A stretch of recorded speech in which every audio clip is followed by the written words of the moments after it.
এই দুনিয়ার জমিনে কেউ চিরস্থায়ী না, এই দুনিয়ার জমিনে কেউ বাঁচতে পারবে না, ঠিক কিনা বলেন? ও যুবক, আজকে তুমি যুবক, তোমার শরীরে শক্তি আছে, তুমি পরকালের কথা, কবরের কথা চিন্তা করো না। জীবনটাকে যেমন খুশি তেমন চালাইতেছো, একবার চিন্তা করে দেখো, ভালো করে হিসাব করে দেখো, তোমার এলাকার মধ্যে 30 বছর আগে যারা ছিল এখন তারা নাই, তারা চলে গেছে, ঠিক কিনা বলি? আছে? একদল যায় আর একদল আসে, কিন্তু আমাদের চলাফেরা কথাবার্তা শুনলে মনে হয় আমরা কোনোদিন মরব না। যার ক্ষমতা আছে সে আরো ক্ষমতার দাপট দেখায়, যার অর্থ সম্পদ আছে সম্পদের গরম দেখায়, ঠিক কিনা বলেন? সবল দুর্বলের উপরে অত্যাচার করে, নির্যাতন করে, জুলুম করে। আল্লাহ রাব্বুল আলামিন বলে, বান্দা দুনিয়ার পিছনে তুমি ছুটো না, দুনিয়া নয়া তুমি পড়ে থেকো না। এই দুনিয়ার অর্থ সম্পদ, চাকরি বাকরি, ব্যবসা বাণিজ্য, এমপি হওয়া, মন্ত্রী হওয়া, এটা তোমাদের জীবনের সফলতা নয়, ঠিক কিনা বলেন? আমি বলছি, আল্লাহ বলছেন, ফামান যুহজিহা আনিন নারি ওয়া উদখিলাল জান্নাতা ফাকাদ ফাস। এই যুবক, আল্লাহ বলতেছেন, বান্দা তুমি দুনিয়ার সব পাইলা, ইন্তেকালের পরে যদি তুমি জাহান্নামী হয়ে যাও, এই জীবনের কোনো দাম নাই, ঠিক কিনা বলেন? তুমি ব্যর্থ, তুমি ব্যর্থ, তুমি সফল না, সফল না। আল্লাহ তাআলা বলছেন, যারা জাহান্নাম থেকে বেঁচে যারা জান্নাতে যেতে পারবে তারাই সফল। ওয়ামাল হায়াতুদ দুনিয়া ইল্লা মাতাউল গুরুর। আল্লাহ বলে, এই দুনিয়াটা একটা ধোঁকার জায়গা। কে বলছেন? আমি বলছি না। আল্লাহ বলে, তোমার সন্তান তোমার জন্য ধোঁকা, তোমার স্ত্রী তোমার জন্য ধোঁকা, তোমার সম্পদ তোমার জন্য ধোঁকা, ঠিক কিনা বলেন? তুমি তোমার সন্তানের জন্য দুনিয়ায় দিন পালন করো না, তুমি তোমার স্ত্রীর কথা শুনা পরিপূর্ণভাবে ইসলামের মধ্যে তুমি প্রবেশ করো না, এমন মুসলমান আছে কি আছে না? জোরে বলেন। স্বামী যদি একটু বেশি নামাজ পড়ে, কিছু স্ত্রী আছে তুমি একেবারে হুজুর হয়ে গেছে। আবার এমন স্ত্রী আছে স্বামীকে দাড়ি রাখতে দেয় না, এমন স্ত্রী আছে স্বামীকে দাড়ি রাখতে দেয় না। আবার এমন স্ত্রী আছে স্বামীকে বলে, তুমি কি একটা চাকরি করো 15,000 টাকার। আরে পাশের বাসার ভাইও তো 15-20 হাজার টাকার চাকরি করে, সে তো প্রতিদিন 1,000 টাকার 1500 টাকার বাজার আনে, আর তুমি শুধু পুঁটি মাছ আর ট্যাংরা মাছ কিনে নিয়ে আসো। মানে যেটা প্রতিদিন 1,000 টাকার বাজার করে ওটা হলো ঘুষখোর। কি সেটা হলো ঘুষখোর, ঠিক কিনা বলেন? আর যে প্রতিদিন ট্যাংরা মাছ আর পুঁটি মাছ কিনে আনে, স্ত্রীকে বলে, তুমি রাগ করো না, আমি হারাম খাই না। স্ত্রী বলে, তুমি তোমার মোল্লাগিরি নিয়ে থাকো, আমি তোমার সাথে নাই। আমার একজন মুসল্লি, আমার খুব ভক্ত যুবক, এডুকেটেড পারসন, ঢাকা শহরে মাঝে মাঝে যে কোনো জায়গায় প্রোগ্রাম হইলে চলে যায়, বলে, হুজুর কোরআন তেলাওয়াত না শুনলে আমি থাকতে পারি না। আর জোরে বলেন সুবহানাল্লাহ। তাদের কথাই আল্লাহর নবী বলেছেন, এই দুনিয়ার জমিনে আল্লাহর কিছু পরিবারভুক্ত বান্দা আছে। সাহাবায়ে কেরাম জিজ্ঞেস করলেন, ওগো আল্লাহর নবী, দুনিয়ার জমিনে কারা আল্লাহর পরিবারভুক্ত বান্দা? ও যুবক, আমার নবী কি বলছেন আমি বানায় বানায় তোমাদেরকে বলছি না, আল্লাহ রাসূলের হাদিস। সাহাবায়ে কেরাম অবাক হয়ে গেলেন, ওগো আল্লাহর নবী, কারা আল্লাহর পরিবারভুক্ত বান্দা? আর তাদের ফ্যাসিলিটি কি, সুযোগ সুবিধা কি? আল্লাহর নবী বললেন, এই দুনিয়ার জমিনে যারা আল্লাহর পরিবারভুক্ত বান্দা হবে, হাসরের ময়দানে আল্লাহ তাদেরকে বিনা হিসাবে জান্নাতের ফয়সালা করে দিবে, বিনা হিসাবে। সাহাবায়ে কেরাম জিজ্ঞেস করলেন, ওগো আল্লাহর রাসূল, তাদের কোয়ালিটি আমাদেরকে বলেন, তাদের যোগ্যতা কি, তাদের কোয়ালিফিকেশন কি, এডুকেশন কি, তাদের যোগ্যতা সম্বন্ধে আমাদেরকে বলেন। সরকার দো আলম রাহমাতুল লিল আলামিন বললেন, আহলুল কুরআন হুম আহলুল্লাহ। আল্লাহু আকবার। আহলুল কুরআন হুম আহলুল্লাহ। এই দুনিয়ার জমিনে যারা আল্লাহর কোরআনকে ভালোবাসবে, আল্লাহর কোরআন অনুযায়ী চলবে, আল্লাহর কোরআন আল্লাহর জমিনে বাস্তবায়ন করার জন্য জান দিবে, মাল দিবে, নিজের জীবনটা দিয়া দিবে। যারা আল্লাহর কোরআনের কথা বলে অন্ধকার কারাগারে থাকবে, তারা হলো আহলুল কোরআন, আহলুল্লাহ। ঠিক কিনা বলে? ঠিক কিনা বলেন?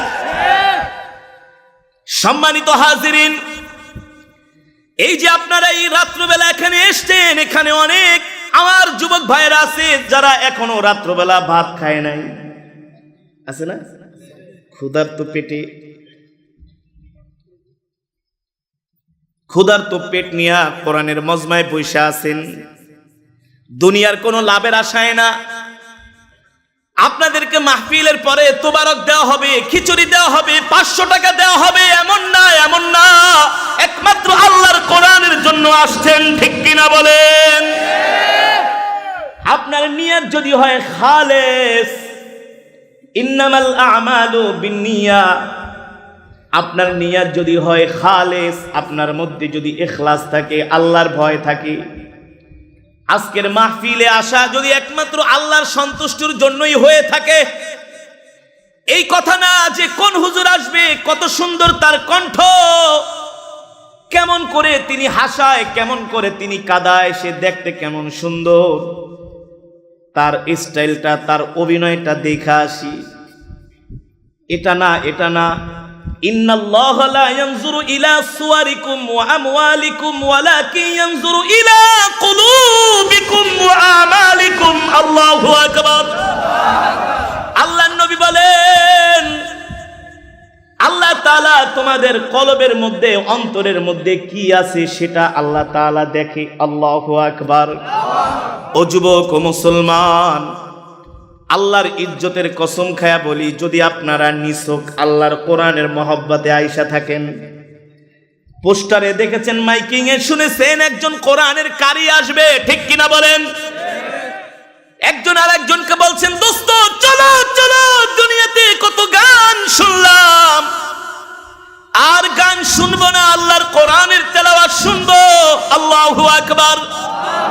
নিছক যদি শুধুমাত্র আল্লাহর কোরআনের জন্য আজকে কোরআনের মজমায় আয়েশা থাকেন, আর কোরআনের তেলাওয়াত শুনে যদি পাথরের মতো হৃদয়টা মোমের মতো গলে যায়, আল্লাহর কোরআনের তেলাওয়াত শুনে যদি চোখ দিয়ে পানি চলে আসে, আল্লাহর কোরআনের তেলাওয়াত শুনে যদি দিলটা নরম হয়ে যায়, আল্লাহ তাআলা তাদের কথাই বলছেন, তোমরা যারা আমার কোরআনের তেলাওয়াত হয়, তোমরা যখন আমার কোরআনের তেলাওয়াত শোনো, কান লাগায়া চুপ করে, আমি আল্লাহ ওই সমস্ত বান্দাদের উপরে রহমত নাজিল করি। আল্লাহু আকবার। সম্মানিত হাজিরিন, রাহমাতুল লিল আলামিন সে কথাই বলছেন, এই দুনিয়ার জমিনে আল্লাহর কিছু পরিবারভুক্ত বান্দা আছে। সাহাবায়ে কেরাম জিজ্ঞেস করলেন, ওগো নবীজি, তাদের জন্য আর কি ফ্যাসিলিটি আছে? সরকারে দো আলমের আরেকটা হাদিস আমি আপনাদেরকে শোনাচ্ছি। ইদা উদিআল মাইয়িতু ফি কবরিহি জাআল কুরআনু ইনদা রাসিহি। আল্লাহু আকবার। নবীজি বলেন, আহলে কোরআন যখন ইন্তেকাল করবে, আহলে কোরআন যখন ইন্তেকাল করবে, যখন তাকে জানাজা দেওয়ার জন্য, গোসল করানোর জন্য ঘর থেকে নামানো হবে, হবে না? আত্মীয় স্বজনরা বিলাপ করবে, কান্নাকাটি করবে। আল্লাহু আকবার। আত্মীয় স্বজনরা বিলাপ করবে, কান্নাকাটি করবে। তখন আল্লাহর একজন ফেরেশতা দাঁড়ায়া ঘোষণা করতে থাকে, হে দুনিয়ার মানুষ, তোমরা কান্না করো না। তুমি তোমার বাবার জন্য, সন্তানের জন্য, স্ত্রীর জন্য কান্না করো না। কারণ আল্লাহ তাআলা তাকে দুনিয়াতে যতদিন হায়াত দিয়ে পাঠিয়েছেন, তার দুনিয়ার হায়াতের জিন্দেগি শেষ। ইযা জাআ আজালুহুম লা ইস্তাখিরুনা সাআতান ওয়া লা ইস্তাকদিমুন। আল্লাহ কোরআনের মধ্যে বলছেন, তোমাদের মৃত্যু 1 সেকেন্ড আগেও হবে না, 1 সেকেন্ড পরেও। আল্লাহ বলে, আমি যতটুকুন সময় হায়াতের জিন্দেগি নির্ধারিত করেছি, ততটুকুন সময়ে তুমি বাঁচবা। কিছু মানুষ মারা গেলে দেখবেন ব্যানারের মধ্যে লেখে আকস্মিক মৃত্যু, লেখে না?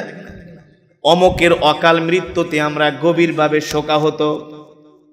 আল্লাহ বলে, না না না, কারো অকাল মৃত্যু আকস্মিক মৃত্যু না। আমি আল্লাহ যতক্ষণ তাকে হায়াত দিয়েছি বেঁচেছে, হায়াত শেষ।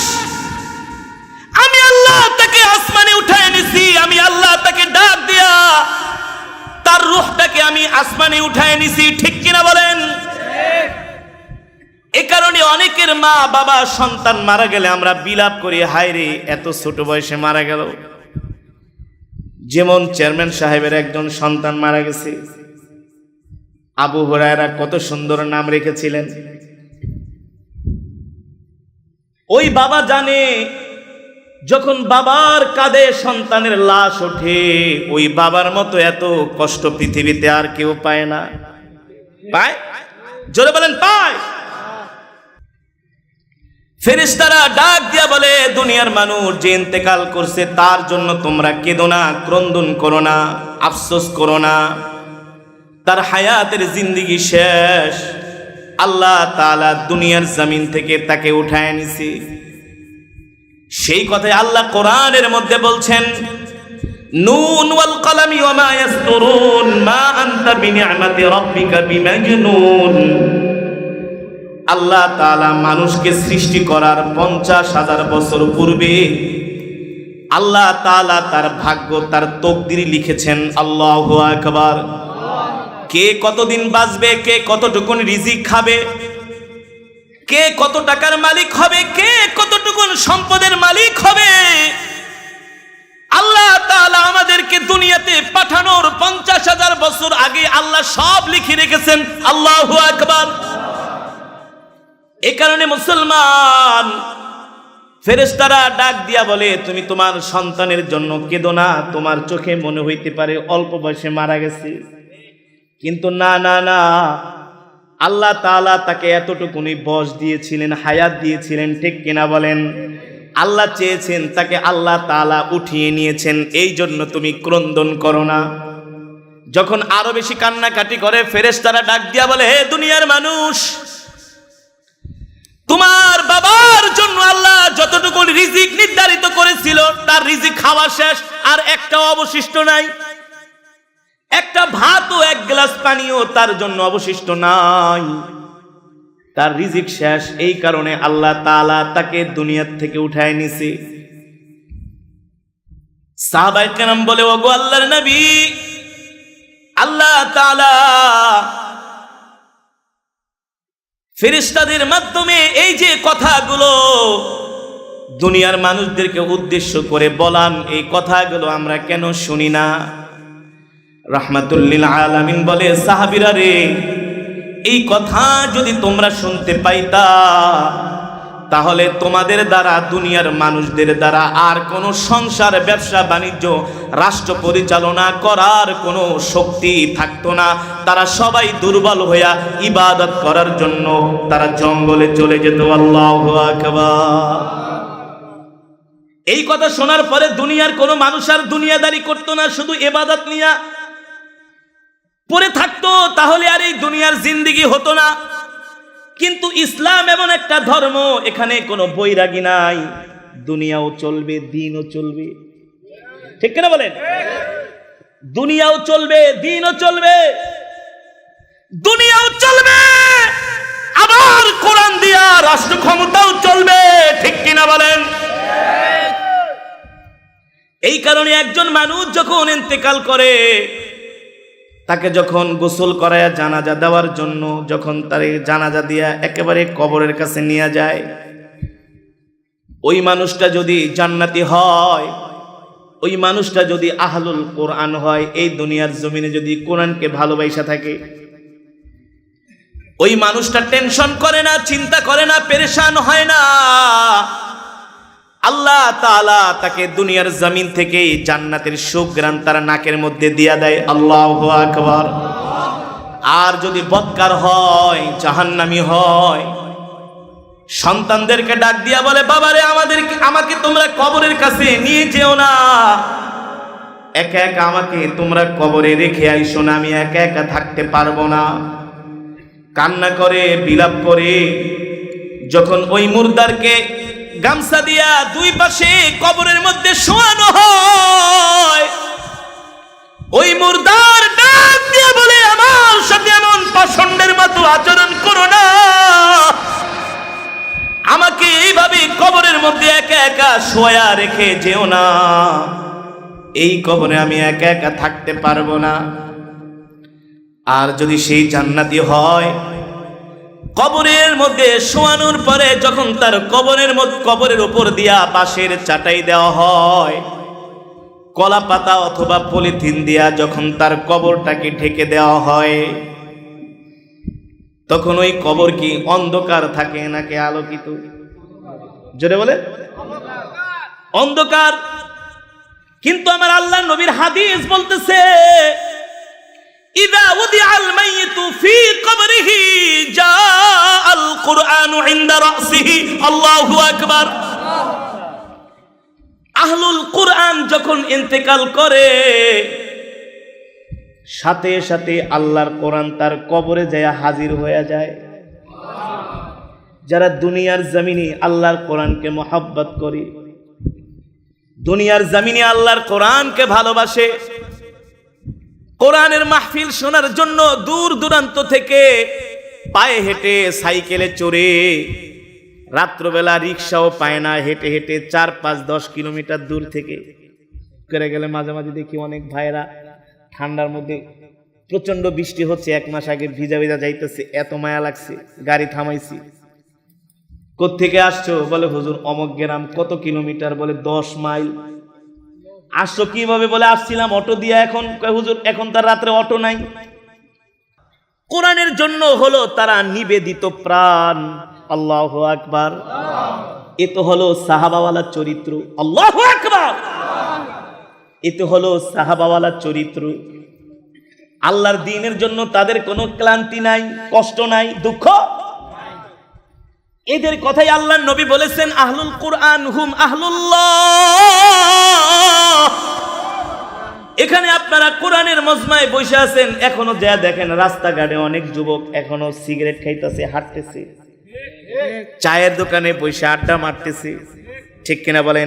তো ফি কবরিহি জাআল কুরআনু ইনদা রাসিহি। কোরআন এসে তার কবরটাকে একেবারে আলোকিত করে দিবে। আল্লাহু আকবার। কোরআন এসে তাদের কবরটাকে আলোকিত করে দিবে। ও যুবক, এই কবর এমন এক ভয়ঙ্কর ঘর, এই কবর এমন এক বিপদ সংকুলন ঘর। কবর প্রতিদিন আমাদেরকে ডাক দিয়া বলে, এ দুনিয়ার মানুষ, ইয়া আইয়ুহাল ইনসান, এ দুনিয়ার মানুষ, আল কবর ওয়াহিদা, আমি কবর একাকিত্ব ঘর। কবর বলে আমি কবর একাকিত্ব ঘর। আবার কবর ডাক দিয়া বলে, দুনিয়ার মানুষ, আল কবর গুরফা, আমি কবর হলাম অন্ধকারাচ্ছন্ন ঘর। সাবধান সাবধান, এই কবরে আলো ছাড়া এসো না। কবর বলে সাবধান সাবধান, এই কবরে আলো ছাড়া এসো না। কবর ডাক দিয়া বলে, আল কবর তুরাব, এ দুনিয়ার মানুষ, আমি কবর হলাম মাটির ঘর, আমার কাছে আসার আগে সামানা নিয়ে আইসো, আমার কাছে আসার আগে বাতি নিয়ে আইসো, অন্ধকারাচ্ছন্ন ঘরে এমনি এমনি আইসো না। এই কারণেই তো আল্লাহ নবী বলছেন, কোরআন এসে তার মাথার সামনে দাঁড়ায় থাকবে আর কবরটা আলোকিত হয়ে যাবে। আল্লাহু আকবার, জোরে বলেন আল্লাহু আকবার। তখন ওই আহলুল কোরআন দেখবে তার কবরটা আলোকিত, তার কবরটা আলোকিত। আল্লাহর কোরআন তাকে ডাক দিয়া বলবে, তুমি চিন্তা করো না, পেরেশান হয়ো না, তুমি ঘুমাও, আমি তোমাকে পাহারা দিচ্ছি। আল্লাহু আকবার। ঠিক তার কিছুক্ষণ পরে দুইজন ফেরেশতা তার কবরের মধ্যে প্রবেশ করবে, তাকে তিনটা প্রশ্ন করবে। কয়টা প্রশ্ন? মার রব্বুকা ওয়া মান দীনুকা ওয়া মান নাবিয়ুকা, তিনটা প্রশ্ন করা হবে তাকে। সংক্ষেপে বলছি আল্লাহর বান্দারা, যখন এই ফেরেশতারা কবরে ঢুকবে তখন আল্লাহর কোরআন তাদেরকে বলবে, আমার এই দোস্ত বন্ধুকে তোমরা বিরক্ত করো না, তাকে প্রশ্ন করার জন্য ডাক দিও না। বারবার ফেরেশতারা এসে ডাক দিবে, ওঠো ওঠো, তোমার সাথে আমাদের কিছু প্রশ্ন আছে, কথাবার্তা আছে, শেষ করো, তারপর ঘুমাও। আল্লাহর কোরআন বলবে, না না না, এখন আমি আমার বন্ধুকে ঘুম থেকে জাগাইতে দিব না। এক পর্যায়ে ফেরেশতাদের সাথে আল্লাহর কোরআনের সাথে ঝগড়া লেগে যাবে। ফেরেশতারা ডাক দিয়া বলবে, আপনি কে আমাদের কাজে বাধা দেন? যেমন পুলিশ বলে কিছু হইলেই সরকারি কাজে বাধা, ঠিক না? ফেরেশতারাও বলবে, আপনারা আমাদের কাজে বাধা দিচ্ছেন। আল্লাহর কোরআন বলবে, বাধা টাধা বুঝি না, তাড়াতাড়ি গেট আউট। আল্লাহু আকবার। আল্লাহর কোরআন বলবে, বাধা বুঝি না, চলে যাও। বারবার যাবে, আল্লাহর কোরআন তাদেরকে খেদায় দিবে, যাও, গেট আউট। শেষ পর্যন্ত আল্লাহর কোরআন তাকে পাহারা দিবে, তার ঘর আলোকিত হয়ে যাবে। শেষ পর্যায়ে ফেরেশতারা বলবে, ঠিক আছে চলে যাচ্ছি, তবে একটা প্রশ্ন করি, উত্তর দেন। বিনয়ের সাথে বলবে। কেন বিনয়ের সাথে বলবে এই কথাটা আমি আপনাদেরকে বলতেছি। দেখবেন বড় কোনো লোক যদি পুলিশে ধরতে আসে, যদি দেখে যে তার উপরে তার পাওয়ার র্যাঙ্ক বেশি, শেরের উপর সোয়াশের, স্যার স্যার স্যার, তাহলে আমি চলে যাই, sir sir excuse me sir, তাহলে স্যার জানে যে তার চেয়ে তার কি কোনো লাভ।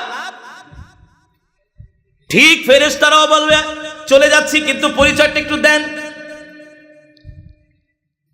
আল্লাহর কোরআন বলবে, ফেরেশতা, তোমাদের ক্ষমতা আছে, পাওয়ার আছে, আমি মানি, কিন্তু আমার চাইতে তোমাদের পাওয়ার বেশি না। ফেরেশতারা বলবে, তাহলে আপনার পরিচয়টা একটু দেন। আল্লাহর কোরআন বলবে, তোমরা হচ্ছ আল্লাহর একদল বিশেষ বাহিনী ফেরেশতা, আল্লাহ তোমাদেরকে এই কাজেই নিয়োজিত করছে। আর আমার পরিচয় যদি তোমরা জানতে চাও, শুনতে চাও, তোমরা হলা আল্লাহর ফেরেশতা, বিশেষ বাহিনী, আর আমি নিজে হলাম আল্লাহর জবানের কালাম। আর জোরে বলেন আল্লাহু আকবার। আমি হলাম আল্লাহর জবানের, আমি হলাম আল্লাহর জবানের কালাম। আপনাদের কাছে আমার প্রশ্ন, একটা সরকারি বড় কর্মচারীর দাম বেশি, ক্ষমতা বেশি, নাকি প্রধানমন্ত্রীর মুখের কথার দাম বেশি? জোরে বলেন, জোরে বলেন। কারণ যে যত বড় তার কথাও তত বড়। কালামুল মুলুকি মুলুকুল কালাম, বাদশার কথা সে তো কথার বাদশা। আল্লাহু আকবার। আমার আল্লাহ যত বড় তার কথাও, হ্যাঁ, আমার আল্লাহ যত দামি তার কথাও তত দামি, ঠিক কিনা বলেন? আল্লাহর কোরআন বলবে, তোমরা তো আল্লাহর ফেরেশতা বাহিনী, আর আমি হলাম সরাসরি আল্লাহর জবানের কালাম ফেরেশতারা কয় ঠিক আছে, সার জায়গা। তারা চলে যাবে। এবার আল্লাহ তাআলা হাসরের ময়দান কায়েম করবে। কেমন হবে হাসরের ময়দানটা? ইয়াউমা ইয়াফিরুল মারউ মিন আখিহি ওয়া উম্মিহি ওয়া আবিহি ওয়া সাহিবাতিহি ওয়া বানিহি লিকুল্লি ইমরিইন মিনহুম ইয়াউমাইযিন শা'নুন ইউগনিহি। আল্লাহ এমন একটা বিচারের মাঠ কায়েম করবেন, এমন একটা বিচারের মাঠ আল্লাহ তাআলা কায়েম করবেন, যেই দিন সন্তান বাবার পরিচয় দিবে না, বাবা সন্তানের পরিচয় দিবে না, স্ত্রী স্বামীর পরিচয় দিবে না, স্বামী স্ত্রীর পরিচয় দিবে না। সবাই শুধু বলবে ইয়া নফসি ইয়া নফসি ইয়া নফসি। আর জাহান্নামীরা জাহান্নামের দিকে তাকায়া তাকায়া তারা দেখবে আর বলবে ওয়ালাউ তারা ইয ওয়াকিফু আলান নারি ফাকালু ইয়া লাইতানা নুরাদ্দু ওয়া লা নুকাযযিবা বিআয়াতি রাব্বিনা ওয়া নাকুনা মিনাল মুমিনিন। সেদিন অপরাধীরা জাহান্নামীরা জাহান্নামের দিকে তাকায় তাকায় আফসোস করবে আর বলবে হায় রে, যদি দুনিয়ার জমিনে আল্লাহর নাফরমানি না করতাম, যদি দুনিয়ার জমিনে নেক আমল করতাম। তারা জাহান্নামের দিকে তাকায়া আল্লাহ তাআলাকে ডাক দিয়া বলবেন আল্লাহ,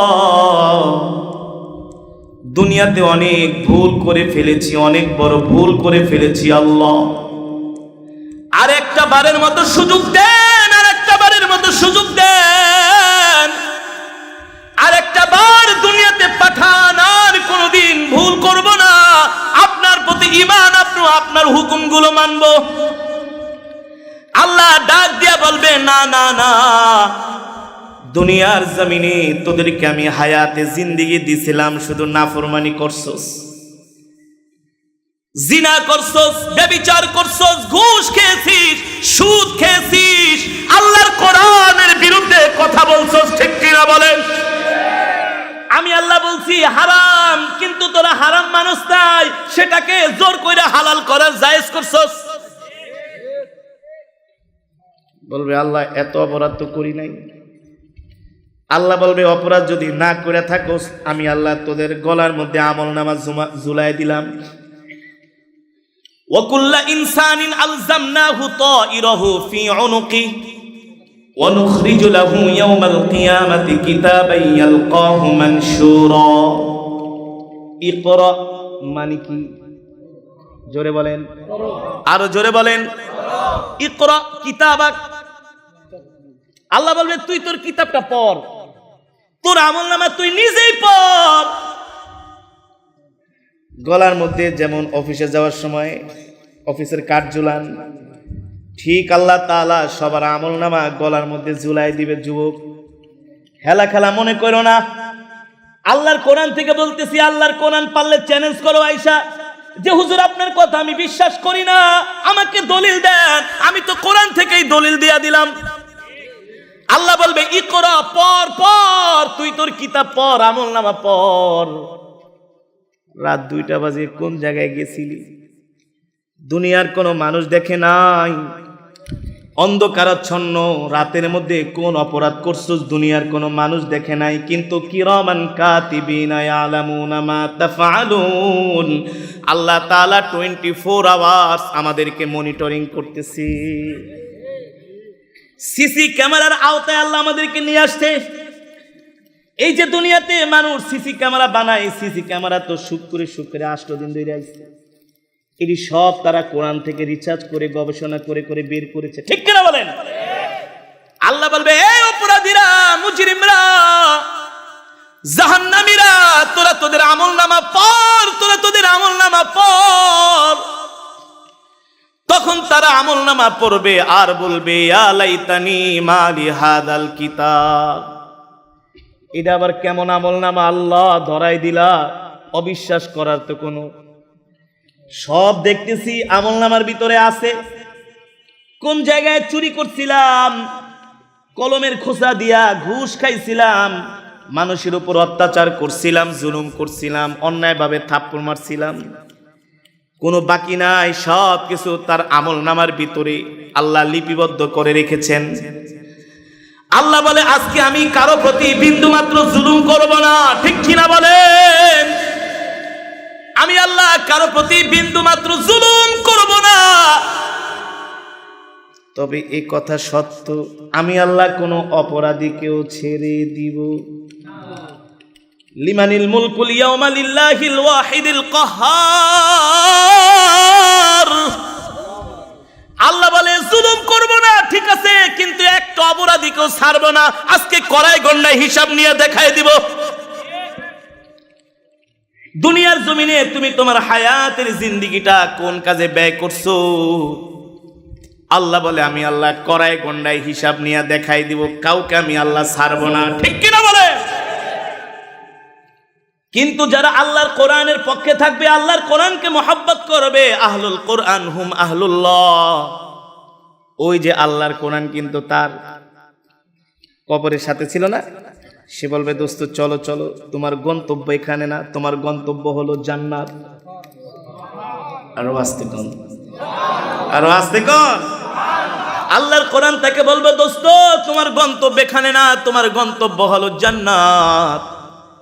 এবার কোরআন তাদেরকে সাথে নিয়ে যাবে জাহান্নামের গেটে। যেই জাহান্নামের যেই দারোয়ানরা আছে তারা দেখা সেলুট দিবে, বলবে যান যান যান। এবার যাবে মিজানের পাল্লার কাছে, মিজানের পাল্লার ফেরেশতারা দেখা বলবে যেখানে আল্লাহর কোরআন সাথে, সেখানে আবার তার কিসের নেক আমল পাল্লাই দিব। আল্লাহু আকবার। বিশ্বাস হয় না? আপনার সাথে যদি সরকারের পুলিশ থাকে, আপনাকে কোথাও ধরবে না? ধরবে? সরকারি লোক আছে তো, আল্লাহর ফেরেশতারা তার সাথে, মিজানের পাল্লার ফেরেশতারা যান যান যান, আপনার জন্য রেডি জান্নাত। আল্লাহু আকবার। এবার যাবে পুলসিরাতের কাছে। পুলসিরাত এমন একটা পুল, চুলের চেয়েও চিকন, হীরার চেয়েও ধার। 1000-এর মধ্যে 999 জন ওই পুলসিরাতের পোল থেকে ছিটকে কেটে কেটে জাহান্নামে পড়ে যাবে। আল্লাহ, এই অবস্থা দেখে আহলুল কোরআন ভয় পেয়ে যাবে। আল্লাহর কোরআন বলবে দোস্ত ভয় পেও না, ভয় পেও না, তুমি ভয় পাইবা দেখেই তো আমি তোমার সাথে আছি। আল্লাহু আকবার। আল্লাহ আপনি আমাদের কবুল করে নেন, আমরাও যেন বিনা হিসাবে জান্নাতে যেতে পারি, আল্লাহ ফয়সালা করে দেন। এবার যখন পুলসিরাতের পোল পার হয়ে যাবে, কবর হলো একজন মুমিনের জন্য প্রথম ঘাঁটি। ওই ঘাঁটিতে কোরআন তাকে পাহারা দিয়েছে। কবরের ঘাঁটি যদি একজন মুমিন পার হয়ে যায়, জান্নাতে যাবার জন্য তার আর কোনো বাধা থাকে না। এই কারণে আল্লাহর নবী বলছেন তোমরা আল্লাহর কাছে বেশি বেশি দোয়া করবা, আল্লাহুম্মা ইন্নী আউযু বিকা মিন আযাবিল কবর ওয়া মিন আযাবিল হাসর। আল্লাহর নবী বলছেন উম্মত তোমরা আল্লাহর কাছে বেশি বেশি দোয়া করবা যে আল্লাহ আপনি আমাদেরকে কবরে নিয়ে আযাব দিয়েন না, হাসরের ময়দানে বিচার করবেন না, হিসাব নিকাশ নিয়েন না, বিনা হিসাবে জান্নাতের ফয়সালা করে দিয়েন। ঠিক কিনা বলেন? আল্লাহর নবী আবার আমাদেরকে শিখাই দিয়েছেন তোমরা এই দোয়াটা বেশি বেশি করবা। যারা মক্কা শরীফে হজ করার জন্য যান, যখন বাইতুল্লাহ তওয়াফ করেন, বাইতুল্লাহ 7টা তওয়াফ, কয়টা তওয়াফ? ওই তওয়াফের মধ্যে মুফাসসিরিনে কেরাম বলছেন, আল্লাহর নবী বলছেন যে তোমরা বেশি বেশি দোয়া করবা, রব্বানা আতিনা ফিদ দুনিয়া হাসানা ওয়া ফিল আখিরাতি হাসানাতাও ওয়া কিনা আযাবান নার। আল্লাহু আকবার। দেখছেন আমার আল্লাহ, আল্লাহু আকবার, কত মহান বান্দা। তুমি দুনিয়াতে যখন আমার ঘরের কাছে আইবা, শুধু তুমি আখিরাত চাইও না, দুনিয়াও চাইও। সুবহানাল্লাহ বলেন। কারণ যার দুনিয়া সুন্দর তার আখিরাতও সুন্দর। আল্লাহ নবী বলে তোমরা যখন বাইতুল্লাহ তাওয়াফ করবা বেশি বেশি করে এই দোয়াটা করবা, রব্বানা আতিনা ফিদ দুনিয়া হাসানা ওয়া ফিল আখিরাতি হাসানাতাও ওয়া কিনা আযাবান নার। আমিরুল মুমিনিন খলিফাতুল মুসলিমিন হযরত ওমরে আযম ওমরে ফারুক রাদিয়াল্লাহু তাআলা আনহু এই কারণেই যখন কোন কবরের পাশ দিয়া যাইতেন, কবর দেখলে হযরত ওমর কবর দেখলে তিনি কবরের মধ্যে যায় শুয়া পড়তেন। কেউ নতুন কবর করতেছে এই কবর দেখা তিনি এত ক্রন্দন করতেন আর বলতেন, কবর রে তুমি হচ্ছ একজন মুমিন মুসলমানের জন্য প্রথম ঘাঁটি, তোমার থেকে যদি কেউ মুক্তি পাওয়া যায় তার জন্য আল্লাহ জান্নাতকে সহজ করে দিবেন, ঠিক কিনা বলেন? এই কারণে আমরা নামাজে বেশি বেশি দোয়া করব, আল্লাহ আপনি আমাদেরকে কবরের মধ্যে কোনো আযাব দিয়েন না, ঠিক কিনা বলেন? কারণ কবরের আযাব সহ্য করতে পারবো না, ওই অন্ধকার কবরে একা একা থাকতে পারবো না। পারবেন 5 মিনিট কারেন্ট গেলে গায়ে সহ্য করতে পারি না, এমন গরম। একটা মশার কামড় সইতে পারি না, একটা পিঁপড়ার কামড় সইতে পারি না। আর যদি আমল নামা খারাপ হয়ে যায় কবরের মধ্যে সাপ আইসা দংশন করবে, আল্লাহ শক্তি থাকবে না, কোন শক্তি থাকবে না মুসলমান। এই কারণে কবরের আযাব থেকে বাঁচার আল্লাহ তাআলার কাছে বেশি বেশি দোয়া করতে হবে, বেশি বেশি চোখের পানি ফেলতে হবে এখনই সময়। কারণ চোখ দুইটা বন্ধ হয়ে গেলে আমলের দরজাও বন্ধ হয়ে যাবে। এই কারণে দুনিয়ার প্রতিটা সময় প্রতিটা সেকেন্ড অনেক বেশি মূল্যবান। আর আল্লাহ তাআলা এই কারণে কোরআনের মধ্যে একটা সূরা নাজিল করছেন, সূরাতুল আসর। এই সূরাতুল আসরের মধ্যে আল্লাহ সময়ের কসম খেয়েছেন। কেন সময়ের কসম খাইলেন? কারণ সময় হলো একজন মানুষের জীবনের সবচেয়ে মোস্ট ইম্পর্টেন্ট। কেউ যদি দুনিয়ার জিন্দেগিটা গুনার কাজে ব্যয় করে, আল্লাহ বলে সে দুনিয়াও ক্ষতিগ্রস্ত, আখিরাতেও। এই কারণে দুনিয়ার জিন্দেগিটা হেলায় খেলায় কাটানো যাবে না। ও যুবক, শুধু ফেসবুক আর ইউটিউব গান বাজনা দেখে, ক্রিকেট ফুটবল খেলা দেখা দুনিয়ার জিন্দেগির সময় নষ্ট করা যাবে না। কারণ এই সময়ের হিসাব আল্লাহর কাছে দিতে হবে। এই কারণে টেলিভিশনের সামনে বসে শুধু বাংলা সিনেমা দেখা যাবে না। দুঃখ লাগে, গ্রামগঞ্জের প্রত্যেকটা চায়ের দোকানে মনে হয় এক একটা সিনেমা হল হয়ে গেছে। বড় সিনেমা হল বন্ধ হয়েছে, কিন্তু মিনি মিনি সিনেমা হলগুলো চায়ের দোকান। 30, 40, 50 জন বৈশা বৈশা 3 ঘন্টা সিনেমা দেখে নাই, আর জনমের বিড়ি টানা টানে। একসাথে যদি 10-20 জন মানুষ বিড়ি টানে আর যদি দুয়া ছাড়ে, ওই জায়গাটা কি হয়? ওটাতে একটা জাহান্নাম হয়ে যায়। হ্যাঁ, ওটাতে একটা জাহান্নাম হয়ে যায়। অথচ পাশেই মসজিদ, আজান দিচ্ছে, হাইয়া আলাস সালাহ, নামাজের দিকে আসো, হাইয়া আলাল ফালাহ, কল্যাণের দিকে আসো। অথচ এক ওয়াক্ত নামাজ পড়তে সর্বোচ্চ 15-20 মিনিট সময় লাগে, 10 মিনিট সময় লাগে। আর একটা সিনেমা দেখতে 3 ঘন্টা সময় লাগে। তুমি 10টা মিনিট 15 মিনিট নামাজের পিছনে ব্যয় করতে পারো না, 3 ঘন্টা সিনেমার পিছনে ব্যয় করো। মনে রাখো, এই যে সময়টা সিনেমা দেখা কাটাইতেছো, এই কারণে হাসরের ময়দানে তুমি আফসোস করবা। আমার কথার যুক্তি আছে কি আছে না? জোরে বলেন, আছে কি আছে না? কথা বুঝাইতে পারছি তো? দুনিয়ার জিন্দেগিটা খাওয়া দাওয়া ফুর্তি করো, দুনিয়াটা মস্ত বড়। এই কারণে আল্লাহ আমাদেরকে দুনিয়াতে পাঠান নাই। আল্লাহ তাআলা আমাদেরকে দুনিয়াতে পাঠিয়েছেন আল্লাহর গোলামি করার জন্য। কার গোলামি? তারপরে আল্লাহর কোরআন তাকে জান্নাতে নিয়ে যাবে। কেমন জান্নাত, কেমন জান্নাত! আল্লাহু আকবার। জান্নাতের মধ্যে ঢুকাই পাগল হয়ে যাবে। জান্নাতের হুর গিলমান দেখে, জান্নাতের আসবাবপত্র দেখে, জান্নাতের নাজ নিয়ামত দেখে, ঝর্ণা নহর দেখে, বাগান উদ্যান দেখে পাগল হয়ে যাবে। পাগল পাগল পাগল! আল্লাহু আকবার। কেমন হবে সেই জান্নাত? ইন্নালিল মুত্তাকিনা মাফাজান হাদাইকা ওয়া আনাবা। জান্নাতে থাকবে আঙ্গুরের বাগান। ওয়া কাওয়াইবা আতরাবা। স্ফীত বক্ষ বিশিষ্ট তরুণী, হুরদের বয়স হবে 20 থেকে 22-25, ডাগর ডাগর চোখ, বড় বড় চোখ, চুলগুলো থাকবে গোল্ড কালারের। দেখবেন দুনিয়াতে কিছু মেয়েরা চুলকে কালার করে, গোল্ড কালার। কেন করে? তাদের সৌন্দর্য বাড়ানোর জন্য। অথচ জান্নাতের রমণীদের চুলগুলো থাকবে গোল্ড কালারের। আল্লাহু আকবার।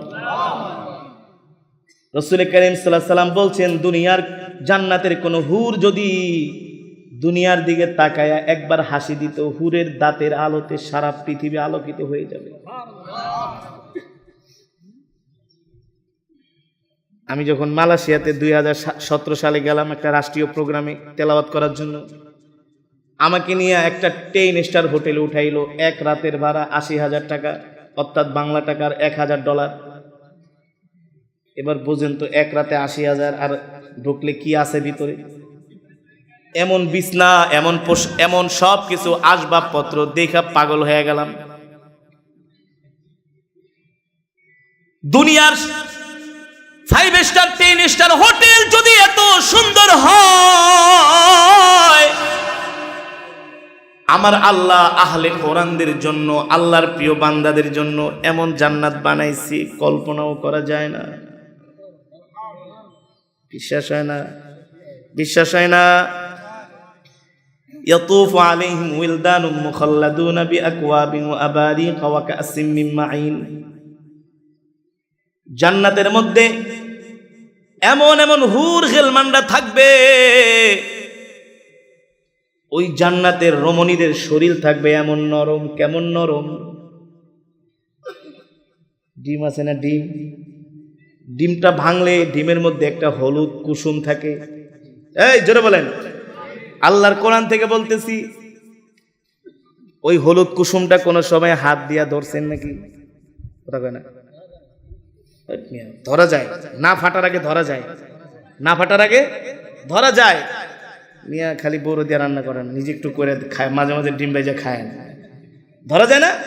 দেখবেন হলুদ কুসুমটা দেখবেন আলতো ভাবে হাত দিয়া চাপ দিলে, আঙ্গুল দিয়া তুলে নরম সফট। ঠিক জান্নাতি হুরদের শরীর থাকবে এমন নরম। আল্লাহু আকবার। তাদের শরীর থেকে এমন খুশবু বের হবে, সুবহানাল্লাহ বলেন। এই জান্নাত তো আর টাঙ্গাইলের চমচম না, বগুড়ার দই না, কুমিল্লার রসমালাই না। এই জান্নাত পেতে হলে দুনিয়াতে সাধনা করতে হয়, আরামের ঘুম হারাম করতে হয়। ঠিক কিনা বলেন? এমনি এমনি আল্লাহ জান্নাত দিবে না, জান্নাত দিবে অনেক ইমানের পরীক্ষা নেবার পরে। ঠিক কিনা বলেন? ও যুবক ও মুসলমান, এ কারণে দুনিয়ার হায়াতের জিন্দেগিটা এমনি এমনি নষ্ট করে দেওয়া যাবে না। হাসরের ময়দানে তারাই বেশি আফসোস করবে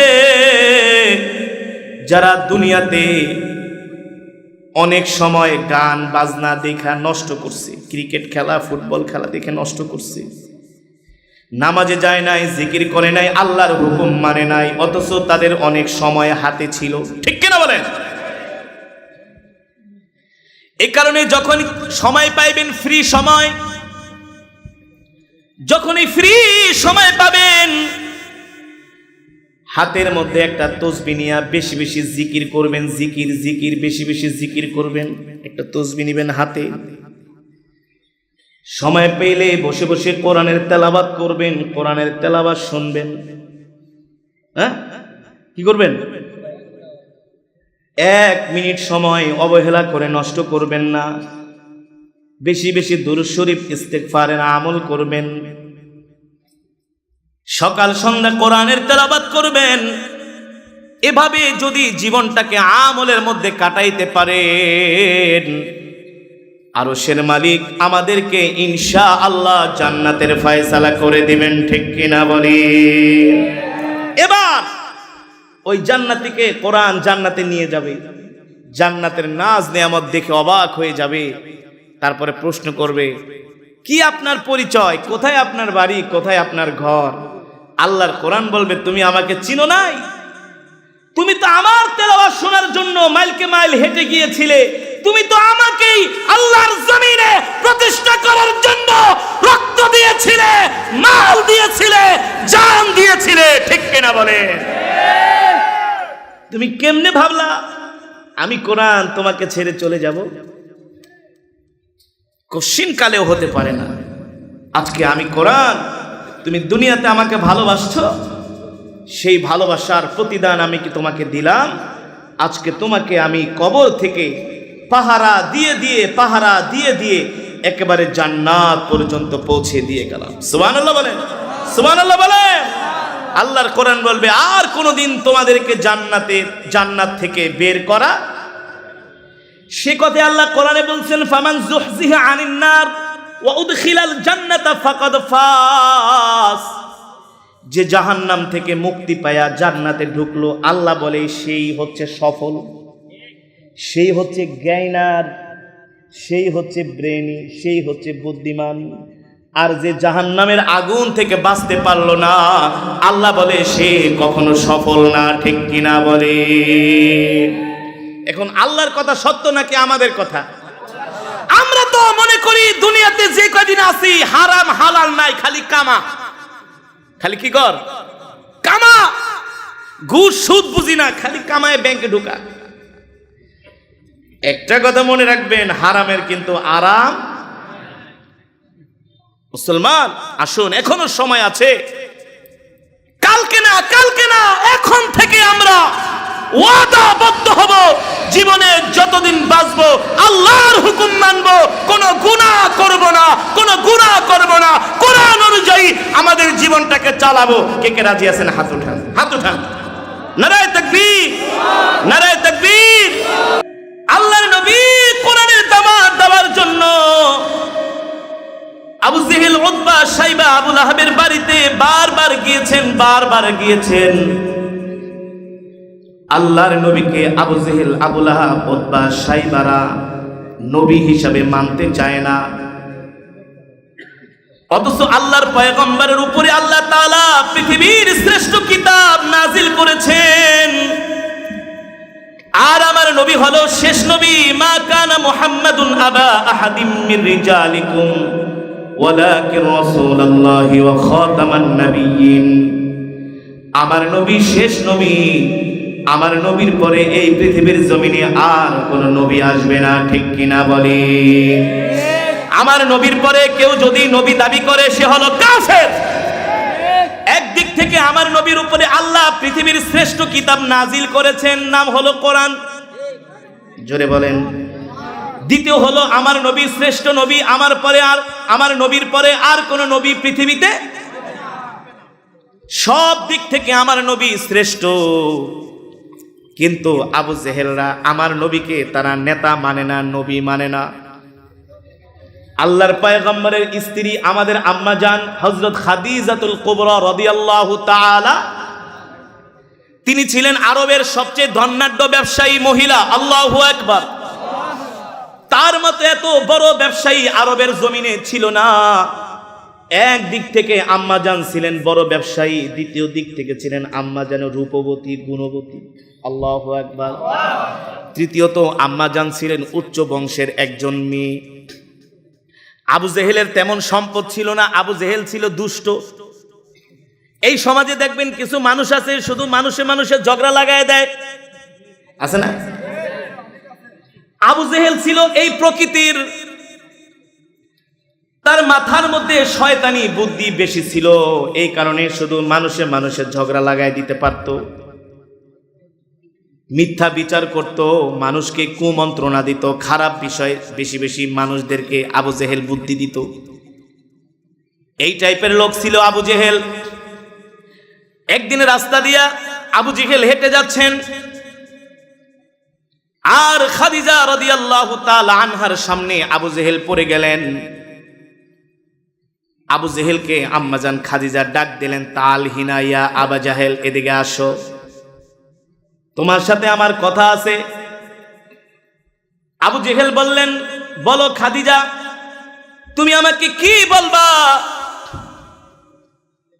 আম্মা জান খাদিজা বলে, আবু জেহেল, তুমি আমার স্বামী মুহাম্মদ সাল্লাল্লাহু আলাইহি সাল্লামকে কেন এত কষ্ট দাও, তার বিরুদ্ধে কেন এত বিরোধিতা করো? আর আমার স্বামী মুহাম্মদ সাল্লাল্লাহু আলাইহি সাল্লামকে নবী মানতে তোমার সমস্যা কি? আবু জেহেল বললেন, দেখো খাদিজা, তোমার স্বামী মুহাম্মদকে আমি নবী মানব, তবে কথা হলো যারা নেতা হয় তাদের সম্পদ থাকতে হয়। আচ্ছা, আপনারাই বলেন, সম্পদ হওয়ার জন্য, নেতা হওয়ার জন্য সম্পদ কি কোনো বিষয়? যে নেতা হবে তার চরিত্র হবে সুন্দর, ঠিক কিনা বলেন? তার যোগ্যতা থাকবে, শিক্ষা দীক্ষা থাকবে, সুন্দর চরিত্র হবে, মানুষের সাথে সুন্দর ব্যবহার করবে। এই গুণগুলো আমার নবীর মধ্যে আছে কি? জোরে বলেন। শুধু নাই, আমার আল্লাহ আমার নবীকে বলছেন, ইন্নাকা লাআলা খুলুকিন আযীম, নবী আপনার চরিত্রই হলো উত্তম চরিত্র, ঠিক কিনা বলেন? আপনি হলেন একমাত্র উত্তম চরিত্রের উপরে প্রতিষ্ঠিত। আল্লাহু আকবার, জোরে বলেন আল্লাহু আকবার। মক্কার কাফেররা আপনাকে মিথ্যাবাদী বলে, ওরা কিন্তু হলো চরিত্রহীন, আর আপনি হলেন চরিত্রবান। বলছেন কে? জোরে বলেন কে? আম্মা জান খাদিজা ছিলেন বুদ্ধিমতী ব্যবসায়ী মহিলা, মাথায় অনেক চালাক। আল্লাহু আকবার বলেন। আবু জেহেল রে কয়, তুই হচ্ছিস মূর্খ। আবু জেহেল কি ছিল? তোর সাথে এখন কথা বাড়ায় লাভ নাই। তবে আবু জেহেল, তোমাকে আমার বাড়িতে দাওয়াত, যাবা নাকি বলো? খাদিজা, গেলে কি খাওয়াবা? বলে, তোমাদেরকে খাসি জবাই করে খাওয়াবো। ঠিক আছে, শুধু আমি না, আমার নেতা কাতা যা আছে সবগুলারে লইয়া যাবো। আম্মা জান খাদিজা ছিলেন বুদ্ধিমতী, জানেন ওদেরকে কোন কৌশলে ওদেরকে মার দিতে হবে, বশ করতে হবে। ওরা যে নবীর বিরুদ্ধে ষড়যন্ত্র করে, আম্মা জান খাদিজা বলছেন, ওদের ষড়যন্ত্রের জবাব আমি এমন করে দিব, ঝগড়া করে না, ফাসাদ করে না, ওদের সাথে আমার ফাইট হবে, লড়াই হবে, ব্রেনে, পেশি শক্তিতে না। কি দিয়া খেলবো? ব্রেন দিয়া, হেকমতের সাথে। ঠিক আছে আবু জেহেল, আগামীকালকে আমার বাড়িতে তোমরা যেও। আবু জেহেল তার নেতাদেরকে দাওয়াত দিল, শুনছো, তোমাদের জন্য একটা সারপ্রাইজ আছে, খুশির খবর। বলে আবু জেহেল, কি খুশির খবর? বলে, আরে আমি যে কত চালাক তোমরা তো জানো না। বলে, নেতা কি হয়েছে বলেন? কয়, মুহাম্মদের বিরুদ্ধে বদনাম কইতে যায়া খাদিজা আমাদের দলে চলে আসছে। দলে চলে আসছে মানে? বলে, বিশ্বাস করো না, আগামীকালকে খাদিজা আমাদেরকে দাওয়াত দিছে তার বাড়িতে। দাওয়াত দিছে? বোঝো না, মুহাম্মদের বিরুদ্ধে আমি নিয়েছি, খাদিজারে ভাগায় ভুগায় আমাদের দলে নিয়ে আসছি, চিন্তা করো না। নেতা বিশ্বাস করে না। বিশ্বাস না করলে কি দাওয়াত দিছে নাকি? চলো আগামীকাল। ইতিহাসের মধ্যে আসছে, সিরাতের কিতাবে, আবু জেহেল, উতবা, শাইবা, আবুল আহাব বিশাল গ্রুপ নিয়ে আম্মাজান খাদিজার বাড়িতে সন্ধ্যার সময় হাজির হয়ে গেছে। আর ইসলাম তো এমন শান্তির ধর্ম, মুক্তির ধর্ম। ইসলাম কখনো মেহমানদেরকে অসম্মানী করে না, হোক সে খ্রিস্টান, হোক সে অন্য ধর্মাবলম্বী, ঠিক কিনা বলেন? আম্মাজান খাদিজা বলে, ওদের সাথে এখন আমার কোনো কথা নাই, আগে আসছে, ওদেরকে পেট ভরে খাওয়াবো, মেহমানদারি করব। আম্মাজান খাদিজা তার চাকর বাকর দিয়া বললে, মেহমানদেরকে ভালো করে খাওয়াও, জনমের খাওয়ান খাওয়াও। এমন খাওয়া খেলো আবু জেহেলরা, ওর নেতা খাতারা খেয়ে একেবারে পেট পুরে ফেলেছে। খাওয়া দাওয়ার পরে আবু জেহেল বলে, খাদিজা, খুব ভালো খাওয়াইছো, তোমার আপ্যায়নে আমরা মুগ্ধ, আমরা খুশি। খাদিজা, তাহলে চলে যাই, আবার কোনোদিন দাওয়াত দিলে আবার আসবো। আম্মাজান খাদিজা কয়, খেলা তো এখনো শুরু হয় নাই, আগে বসো। খাদিজা আবার কি কথা বলে, আরে খেয়েছো, মেহমানের বাড়িতে আসছো, তোমরা মেহমান, মেজবানের কিছু কথা কি শুনবা না? আম্মাজান খাদিজা সবাইকে চেয়ার দিছে বসার জন্য, সবাই গোল হয়ে বসছে। আম্মাজান খাদিজা রাদিয়াল্লাহু তাআলা আনহা বলে, আবু জেহেল, তোমার কাছে আমার প্রশ্ন, এখানে তোমরা সব মক্কার নেতাগুলো আছো, তোমাদের কাছে আমার প্রশ্ন, আচ্ছা বলো আবু জেহেল, তোমরা আমার স্বামী মোহাম্মদকে কেন নবী মানো না, নেতা মানো না? আবু জেহেল বলে, তোমার স্বামীর তো মোহাম্মদের সম্পদ নাই, এই কারণে আমরা নেতা মানি না। আচ্ছা আবু জেহেল, নেতা হওয়ার জন্য কি সম্পদ বিষয়, নাকি নেতা হওয়ার জন্য তার সুন্দর ব্যবহার, আখলাক, চরিত্র দরকার, নাকি শিক্ষা যোগ্যতা দরকার? আবু জেহেল চুপ চুপ করে আছে। আম্মাজান খাদিজা বলে, আবু জেহেল, আপনাকে আমি একটা প্রশ্ন করি, আচ্ছা বলেন, আপনি সুন্দর নাকি আমার স্বামী মোহাম্মদ সাল্লাল্লাহু আলাইহি সাল্লাম সুন্দর? সুবহানাল্লাহ বলবেন না? আচ্ছা বলেন, আমার নবীর চাইতে এত সুন্দর পৃথিবীতে কেউ আসছে, আসবে? পৃথিবীর যত সৌন্দর্য সব আল্লাহ তাআলা আমার নবীকে দান করেছেন, ঠিক কিনা বলেন? আমার নবী এত সুন্দর, কেমন সুন্দর? রাহমাতুল লিল আলামিন বলেন, আমার ভাই ইউসুফকে আল্লাহ তাআলা সাদা সুন্দর বানাইছে, আর আল্লাহ আমাকে লাল সুন্দর বানিয়েছে। আমরা যখন মিশরে পড়াশোনা করতাম, বাংলাদেশ থেকে যখন মিশরে যাইতাম, এয়ারপোর্ট থেকে বিমানে উঠতাম, দুবাই যে অথবা কাতার যে নামতাম, ওখান থেকে মিশরের বিমানে উঠতাম। ওই বিমানের মধ্যে যদি 500 যাত্রী থাকে, আর 500-র মধ্যে যদি 2 জন বাঙালি থাকে, ওই 2 জনকে খুঁজে বের করা যাবে। কেন? তার কারণ হলো তারা 500ই হলো এক কালার, সবার চেহারা সুন্দর, কথা কেনা, লম্বা চূড়া, ইয়া বডি ফিটনেস, আর আমি বাঙালি হইলাম কালো, তাহলে খুঁজে বের করা যাবে কি যাবে না? জোরে বলেন, যাবে কি যাবে না? মিশরের মানুষ এত সুন্দর হওয়ার কারণ হলো পয়গম্বর ইউসুফ আলাইহিস সালাম ছিলেন এই পৃথিবীর জমিনে আল্লাহর নবীর পরে সুন্দর। সুবহানাল্লাহ বলেন। এ কারণে আম্মা জান আয়েশা রাদিয়াল্লাহু তাআলা আনহা বলেছেন, মিশরের রমণীরা পয়গম্বর ইউসুফের চেহারা দেখে আপেল কাটতে যে আঙ্গুল কেটে ফেলেছে, রক্ত বের করে ফেলেছে। আর আমার স্বামী মুহাম্মদ সাল্লাল্লাহু আলাইহি সাল্লামকে যদি মিশরের রমণীরা দেখতো, শুধু আঙ্গুল না, আপেল না, কলিজা পর্যন্ত কেটে ফেলতো, তারপরও আমার স্বামী মুহাম্মদ সাল্লাল্লাহু আলাইহি সাল্লামের চেহারা থেকে নজর ফিরাতে পারতো না। কেমন সুন্দর ছিলেন আমার নবী! আল্লাহু আকবার! আরো জোরে বলেন আল্লাহু আকবার!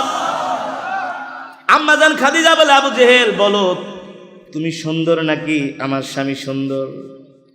মক্কার নেতারা এক বাক্যে স্বীকার দিল, খাদিজা, তোমার বাড়িতে খায়া নিমক হারামি করব না। সত্য কোনোদিন গোপন গোপন। মক্কার নেতারা বললে, আরে কি আবু জেহেল ঠাবু জেহেল, তোমার স্বামী মোহাম্মদের মতো এত সুন্দর মক্কার জমিনে কোন যুবক নাই, নাই, আসবেও না, ঠিক কিনা বলে? আচ্ছা ঠিক আছে, বুঝলাম, তাহলে বলো আমার স্বামীর চরিত্র।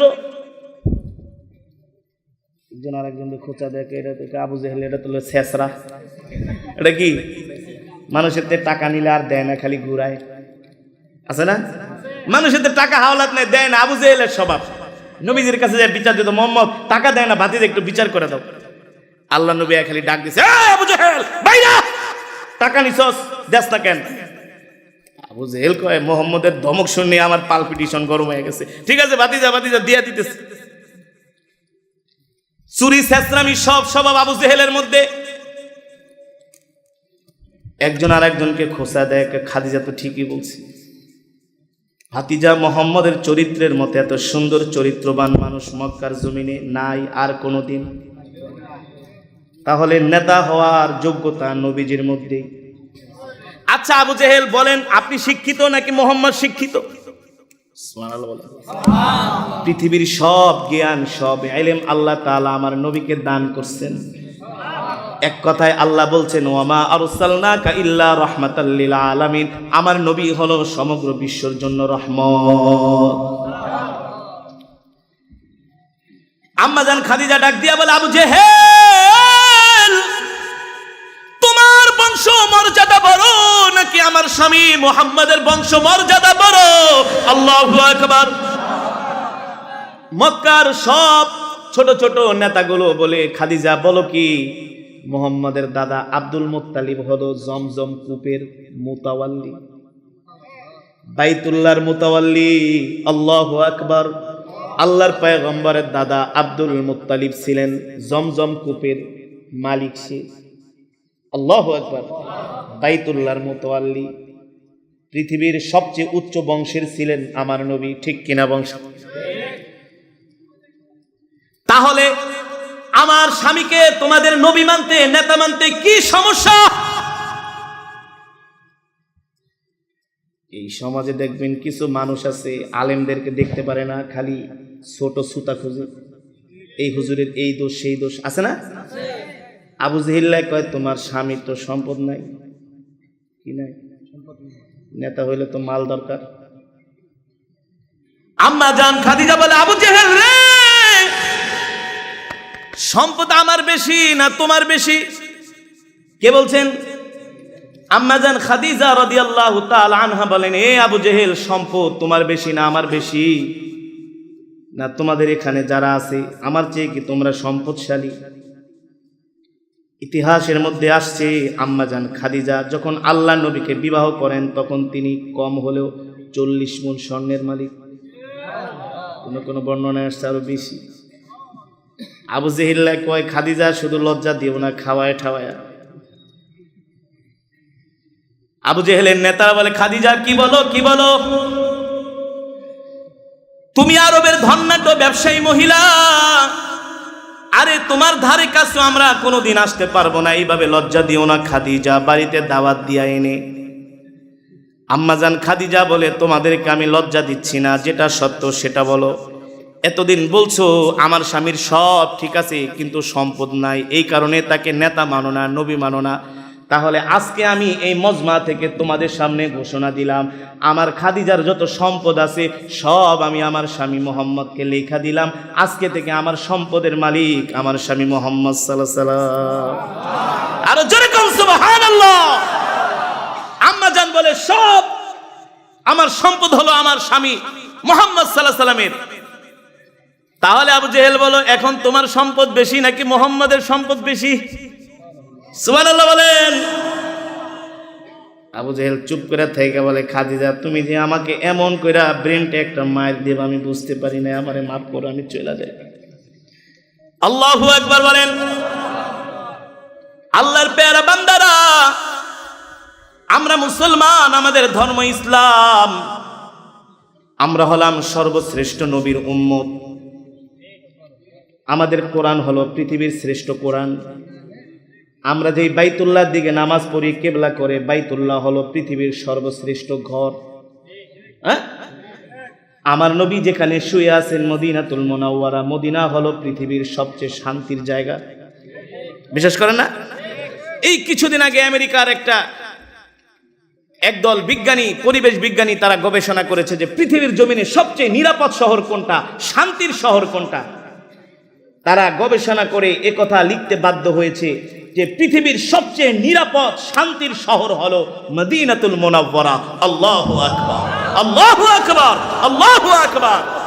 মুসলমান, একদিক থেকে আমাদের কোরআন শ্রেষ্ঠ কোরআন, আমরা হলাম শ্রেষ্ঠ নবীর উম্মত, আমাদের বাইতুল্লাহ হলো পৃথিবীর শ্রেষ্ঠ ঘর, ঠিক কিনা বলেন? আর মদিনা হলো পৃথিবীর সবচেয়ে শান্তির শহর, নিরাপত্তার শহর, নিরাপদের শহর। তাহলে সব দিক থেকে আমরা মুসলমান নাম্বার ওয়ান, সব দিক থেকে আমরা মুসলমান নাম্বার ওয়ান। আল্লাহ আমাদের এত নেয়ামত দিয়েছেন বিনা দরখাস্তে, কিন্তু আমরা মুসলমান, আমাদের চরিত্র এখন এমন খারাপ হয়ে গেছে, দুনিয়ার যত চুরি ছেঁচড়ামি সব আমরা করি, মিথ্যা কথার গোডাউন নিয়ে আমরা বসে থাকি, ঠিক কিনা বলেন? এ কারণে সব ছেড়ে দিতে হবে, মিথ্যা কথা, চুরি, জিনা, ব্যভিচার সব ছেড়ে দিতে হবে। লাকাদ কানা লাকুম ফি রাসূলিল্লাহি উসওয়াতুন হাসানা। আল্লাহর নবীর আদর্শ, আল্লাহর নবীর চরিত্র আমাদের গ্রহণ করতে হবে, ঠিক কিনা বলেন? আল্লাহর নবী কোনোদিন মিথ্যা কথা বলে নাই, আমরা তার উম্মত, আমরা কোনোদিন মিথ্যা কথা বলবো না। আল্লাহর নবী কোনোদিন মানুষকে কষ্ট দেয় নাই, দিছে? লিনুল কালাম, আল্লাহর নবী সবসময় মানুষের সাথে নরম ভাষায় কথা বলেছে। কি ভাষায় ভাই? কখনো কর্কশ ভাষায় কথা বলেন নাই। এ কারণে আমরা এক মুসলমান আরেক মুসলমানের সাথে নরম ভাষায় কথা বলবো, কোমল ভাষায় কথা বলবো। আমরা এক মুসলমান আরেক মুসলমানের বিপদে এগিয়ে আসবো, ঠিক কিনা বলেন? কিন্তু এখন আমরা তো এমন হয়ে গেছি, একজন মুসলমান যদি অশোকে ঘরের ভিতরে পড়েও থাকে, আমরা তাকে দেখতে যাই না। আমরা এক মুসলমান আর এক মুসলমানের বিপদে আসি না। আরে মুসলমান ভাই বাদ দিলাম, আপন ভাইয়ের সাথে সম্পর্ক নেই, আছে না? আপন ভাইয়ের বিরুদ্ধে মামলা দেয়, আপন ভাইয়ের মাথার ভিতরে সম্পদের জন্য বাঁশ দিয়া বাড়ি মারে, ঠিক কিনা বলেন? কথাই বলে না। মুসলমান, এগুলো নবীর আদর্শ নয়, নবীর চরিত্র নয়। আমরা এক মুসলমান আরেক মুসলমানকে দিল থেকে ভালোবাসবো, হৃদয় থেকে ভালোবাসবো। আমরা এক মুসলমান আরেক মুসলমানের বিপদে এগিয়ে যাব ইনশা। যদি শুনেন আপনার কোনো ভাই অসুস্থ হয়েছে, কোনো দেরি নাই, তাকে সাহায্যের জন্য এগিয়ে যাবেন। আপনার কোনো আত্মীয় অসুস্থ, কোনো দেরি নাই, তাকে দেখার জন্য এগিয়ে যাবেন। এক ভাই আরেক ভাইয়ের নামে মিথ্যা মামলা দিয়েন না। দুনিয়ার ক্ষণিকের জিন্দেগির জন্য ভাই ভাইয়ের সম্পর্ক নষ্ট করবেন না। এক ভাই আরেক ভাইকে দিল থেকে আল্লাহর জন্য মোহাব্বত করবেন। মান আহাব্বা লিল্লাহ ওয়া আবগাদা লিল্লাহ ওয়া আতা লিল্লাহ ওয়া মানাআ লিল্লাহ ফাকাদ ইস্তিকমালাল ঈমান। আমরা কাউকে ভালোবাসবো তো আল্লাহর জন্য ভালোবাসবো, কারো উপর রাগ করব তো আল্লাহর জন্য রাগ করব, কাউকে উপকার করব তো আল্লাহর জন্য উপকার করব, ঠিক কিনা বলেন? ঠিক। রাসূলের হাদিস, আমাদের সব কাজ সব কর্মগুলো হবে আল্লাহ তাআলার সন্তুষ্টির জন্য, ঠিক কিনা বলেন? আল্লাহ তাআলার সন্তুষ্টির জন্য, নিজের ব্যক্তি স্বার্থে না। যেমন চেয়ারম্যান সাহেব আমাকে বলছে, হুজুর আলহামদুলিল্লাহ আমার যতটুকু সামর্থ্য আমি মাদ্রাসা চালাইতেছি, আলহামদুলিল্লাহ। সে বলছে সব আমি আল্লাহর জন্য, মানুষকে যতটুকু পারি দান সাদাকা করি আল্লাহর জন্য। এই যে আজকে মাহফিলটা করতেছেন, ওনার পকেটের পয়সা দিয়ে আপনাদেরকে আল্লাহর কোরআনের তেলাওয়াত বয়ান শুনাইতেছেন, খুশি নাকি বেজার? জোরে বলেন, খুশি নাকি বেজার? আল্লাহর জন্য। কার জন্য? আল্লাহর জন্য। এই যে আপনারা ওয়াজ মাহফিল করেন গ্রামে গ্রামে, পাড়ায় পাড়ায়, মহল্লায় মহল্লায়, এই ওয়াজ মাহফিলের কারণেই আজকে সমাজ এখনো ভালো আছে। ওয়াজ মাহফিলগুলো না হলে এই সমাজের অবস্থা যে কি হতো আল্লাহই ভালো জানে।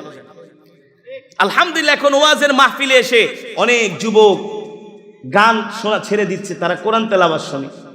আগে দাড়ি কাটতো, এখন দাড়ি কাটে না, দাড়ি রাখছে, 5 ওয়াক্ত নামাজ পড়ে। নাই কলেজ ইউনিভার্সিটিতে গেলে দেখা যায় যুবক তাবলীগের সাথে সম্পর্ক রাখার কারণে, দাওয়াত ও তাবলীগের সাথে সম্পর্ক রাখার কারণে তার চেহারা দেখে বুঝাই যায় না যে সে কলেজের স্টুডেন্ট, ভার্সিটির স্টুডেন্ট, মনে হয় কোনো মাদ্রাসার মুহাদ্দিস। আলহামদুলিল্লাহ বলেন, আলহামদুলিল্লাহ বলেন। চিটাগাং ইউনিভার্সিটির পাশে একটা প্রোগ্রামে গিয়েছিলাম, অনেক যুবক আসছে, এমন পাঞ্জাবি পায়জামা টুপি, আমি দেখে তো মনে করছি কোনো মাদ্রাসার শিক্ষক। বলতেছে, হুজুর এক্সকিউজ মি, আপনি আমাদেরকে আলেম ভাববেন না, আমরা কিন্তু কোনো মাদ্রাসার শিক্ষক না, কোনো মাদ্রাসার ছাত্র না, আমরা ইউনিভার্সিটিতে পড়াশোনা করি। কেউ ইংলিশ ডিপার্টমেন্টে, কেউ ফিজিক্সে, কেউ এটা কে সেটা, এক একজন এক এক সাবজেক্টে আছে। আলহামদুলিল্লাহ বলেন। তো এই পরিবর্তন বলে হুজুর আলেমদের সাথে সম্পর্ক রাখার কারণে, দাওয়াত ও তাবলীগের সাথে সম্পর্ক রাখার কারণে, হক্কানি আলেমদের সোহবতে থাকার কারণে। আল্লাহু আকবার বলেন, আল্লাহু আকবার বলেন। এই কারণে ইউসুফ আলাইহিস সালাম আল্লাহর কাছে দোয়া করতেন, ও আলহিকনি বিসসালিহিন, আল্লাহ আপনি সর্বদা আমাকে নেক বান্দাদের সাথে রাখেন। সুবহানাল্লাহ বলেন। ইব্রাহিম আলাইহিস সালাম আল্লাহর কাছে দোয়া করেছিলেন, রব্বি হাবলি হুকমা ওয়া আলহিকনি বিসসালিহিন, আল্লাহ আপনি সর্বদা আমাকে নেক বান্দাদের অন্তর্ভুক্ত করেন, তাদের সাথে আমাকে রাখেন। এই যে আপনারা কোরআনের মজমায় বসে আসছেন, এখানে অনেক আলেম ওলামা আছে না, অনেক হাফেজে কোরআন আছে না, অনেক হাজী সাহেবানরা আছে না। এই মজমায় যদি আপনি দোয়া করেন নেক বান্দাদের সাথে, আল্লাহ তাআলা এই মজমার দোয়া কবুল করেন। কারণ এই মজমার মধ্যে অনেক নেক বান্দা আছে, অনেক। এ কারণে আল্লাহর নবী, সাহাবায়ে কেরাম রিদওয়ানুল্লাহি তাআলা আলাইহিম আজমাইনরা আল্লাহর নবীর দরবারে এসে পড়ে থাকতেন সব সময়, সব সময়। আপনারাও সেই সাহাবাওয়ালা চরিত্র ধারণ করেন। যেখানে ওয়াজ মাহফিল হবে, যেখানে যে ওয়াজ মাহফিল শুনবেন, আগে আগে মসজিদে যাবেন, প্রথম কাতারে বসার চেষ্টা করবেন, প্রথম কাতারে বসার চেষ্টা করবেন। আলেমদের সাথে সম্পর্ক রাখার চেষ্টা করবেন, বেশি বেশি কাছে কাছে আসার চেষ্টা করবেন। কারণ যে কয়লা বিক্রি করে, কয়লা বিক্রি যে করে, তার সাথে আপনি চললে কিন্তু আপনার গায়ে কয়লাই লাগবে, কয়লার ময়লাই কি। আর যে আতর বিক্রি করে, তার সাথে যদি আপনি মুসাফাহ করেন, আপনার হাত থেকে আতরের ঘেরান আসবে। ঠিক কিনা বলেন? আমি বুঝাতে পেরেছি? তাহলে এতক্ষণের বয়ানের মূল বিষয় হলো রাসূল করিম সাল্লাল্লাহু আলাইহি ওয়াসাল্লামের আদর্শ চরিত্র আমাদের গ্রহণ করতে হবে। তার ওয়ারাসাতুল আম্বিয়া, নায়েবে নবীদের সাথে আমাদের সম্পর্ক রাখতে হবে। তাহলে আমাদের হায়াতের জিন্দেগি, দুনিয়ার জিন্দেগিটা সফল এবং সার্থক হবে, আমরা জান্নাতি হতে পারবো। আল্লাহ তাআলা আমাদের সকলকে কবুল করুন, বলি আমিন। রব্বানা আতিনা ফিদ দুনিয়া হাসানাতাও ওয়া ফিল আখিরাতি হাসানাতাও ওয়া কিনা আযাবান নার। ইয়া আউয়ালাল আউয়ালিন يا آخر الآخرين يا ذا القوة المتين يا راحم المساكين يا أرحم الراحمين يا أرحم الراحمين يا أرحم الراحمين يا علي يا عظيم يا حليم يا كريم مولاي كريم মেহেরবানি করে আল্লাহ আপনি আমাদের तमाम জিন্দেগীর গুনাহগুলো মাফ করে দেন। মেহেরবানি করে আল্লাহ এই গভীর রজনীতে ভিক্ষুকের মতো দুইখানা হাত আপনার শাহী দরবারে উঠিয়েছি, মেহেরবানি করে तमाम জিন্দেগীর গুনাহ খাতাগুলো মাফ করে দেন। আয় আল্লাহ, আজকে আমার ভাই চেয়ারম্যান সাহেব মাহফিল আয়োজন করেছে, মাহফিলকে কবুল করে নেন। এই মাহফিলের সওয়াব কোটি কোটি গুণ বাড়ায়া সর্বপ্রথম কলিজার টুকরা পেয়ারা নবীজির রওজা মুবারকে পৌঁছে দেন। পেয়ারা নবীজির পরিবার পরিজন আহলে বাইত আল্লাহ সকলের আল্লাহ পাকের হাদিয়া পৌঁছে দেন। জান্নাতুল মুআল্লা, জান্নাতুল বাকি যারা শুয়ে আছে আল্লাহ সকলের আল্লাহ পাকের হাদিয়া পৌঁছে দেন। মেহেরবানি করে বাবা আদম থেকে শুরু করে আজ পর্যন্ত যত মুমিন মুমিনাত, মুসলিম মুসলিমাত যারা অন্ধকার কবরে শুয়ে আছে, সকলের আল্লাহ পাকের হাদিয়া পৌঁছে দেন। মেহেরবানি করে মালিক আমাদের জনম দুঃখিনী আব্বা জান আম্মা জানের কবরে আযাবগুলো মাফ করে দেন। আব্বা আম্মার কবরকে জান্নাতের বাগান বানায় দেন। দাদা দাদি নানা নানি আত্মীয় স্বজন পাড়া প্রতিবেশীদেরকে মাফ করে দেন। মেহেরবানি করে আল্লাহ এই মজমাকে আল্লাহ আপনার সন্তুষ্টির বিনিময়ে কবুল করে নেন। এই মাহফিলকে আল্লাহ নাজাতের জারিয়া হিসাবে কবুল করে দেন। মেহেরবানি করে আল্লাহ আমাদের যাদের মা বাবা বেঁচে নাই, মা বাবার কবরকে জান্নাতের বাগান বানায় দেন। আল্লাহ যাদের মা আছে বাবা নাই, বাবা আছে মা নাই, আল্লাহ মা বাবার কবরকে জান্নাতের বাগান বানায় দেন। যাদের মা বাবা বেঁচে আছে হায়াতে বরকত দিয়া দেন। দাদা দাদি নানা নানি আত্মীয় স্বজন পাড়া প্রতিবেশীদেরকে মাফ করে দেন। অত্র অঞ্চলের গোরস্থানে যত মুর্দেগান শুয়ে আছে সকল কবরবাসীর কবরে আযাব মাফ করে দেন।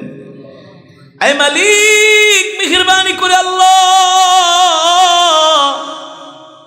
জীবনে যত গুনাহ করেছি সব গুনাহগুলো এখনই মাফ করে দেন। জাহান্নামের আগুন আমাদের জন্য হারাম করে দেন। একটা জান্নাতুল ফেরদাউস আমাদের জন্য বরাদ্দ করে দেন। আয় আল্লাহ আমাদের সাথে অনেক মা বোনেরা হাত উঠেছে, মা বোনদেরকে মাফ করে দেন। আল্লাহ মা বোনদের হায়াতের মধ্যে বরকত দিয়ে দেন। মা বোনদের মধ্য থেকে যারা অসুস্থ আল্লাহ পরিপূর্ণ সুস্থতা দান করে দেন। মেহেরবানি করে আল্লাহ আজকের মাহফিলকে ওসিলা করে অত্র অঞ্চলের প্রতিটা ঘরের মধ্যে রহমত বরকত নাজিল করে দেন। আল্লাহ এই গভীর রজনীতে আপনার পেয়ারা বান্দারা হাত উঠাইছে, খালি হাতে ফিরায় দিয়েন না, একজনকেও খালি হাতে ফিরায় দিয়েন না। আল্লাহ মেহেরবানি করে তামাম জিন্দেগির গুনাহগুলো এখনই মাফ করে দেন, জাহান্নামের আগুন হারাম করে দেন, একটা জান্নাতুল ফেরদাউস আমাদের জন্য বরাদ্দ করে দেন। আয়ারশের মালিক, আমি নাফরমান আপনার এই প্যারা বান্দাদেরকে গভীর রজনীতে কি দিয়া বিদায় করব আল্লাহ? আপনার রহমান নামের ওসিলা করে আপনার বান্দাদের গুনাহগুলো মাফ করে দেন আল্লাহ। আপনি আমাদের সকলকে জান্নাত দিয়া দেন। আয় আল্লাহ, এই দুনিয়া ছেড়ে একদিন চলে যেতে হবে, কেউ থাকতে পারে নাই, আমরাও থাকতে পারবো না। কবর এমন এক ঘর যেখানে নাই কোনো বাতি, নাই কোনো সাথী। আল্লাহ, ওই কবরে একা একা কিভাবে থাকবো? আল্লাহ, ওই কবরে একা একা কিভাবে থাকবো? আল্লাহ, কবরটা আমাদের জন্য জান্নাতের বাগান বানায় দিয়ে, কবরটা আমাদের জন্য জান্নাতের বাগান বানায় দিয়ে। আয় আল্লাহ, আমাদের বাবা মা দাদা দাদি নানা নানিকে মাফ করে দে আল্লাহ। আমাদের ভাই আল্লাহ তার সন্তান আবু হুরায়রা ইন্তেকাল করেছে, আল্লাহ এই নিষ্পাপ শিশুকে আপনি জান্নাত দিয়া দেন আল্লাহ, তাকে আপনি জান্নাত দিয়া দেন আল্লাহ। তার মা বাবার কলিজাকে আপনি ঠান্ডা করে দেন, সবরে জামিল ধৈর্য ধরার তৌফিক দিয়ে দেন আল্লাহ। যত কাঁদানো দুনিয়াতে কাঁদায় দেন, ওই কবরে নিয়ে শাস্তি দিয়েন না, ওই কবরে নিয়ে আযাব দিয়েন না। আমরা আল্লাহকে ডাক দিই ইয়া আল্লাহ, আরো জোরে বলি ইয়া আল্লাহ, আরো জোরে বলি ইয়া আল্লাহ। আল্লাহ, আপনার বান্দার আপনাকে ডাক দিছে, কিভাবে খালি হাতে ফিরায় দিবে আল্লাহ? কিভাবে খালি হাতে ফিরায় দিবে আল্লাহ? জাহান্নামের আগুন হারাম করে দেন, একটা জান্নাতুল ফেরদাউস আমাদের জন্য ওয়াজিব করে দেন আল্লাহ।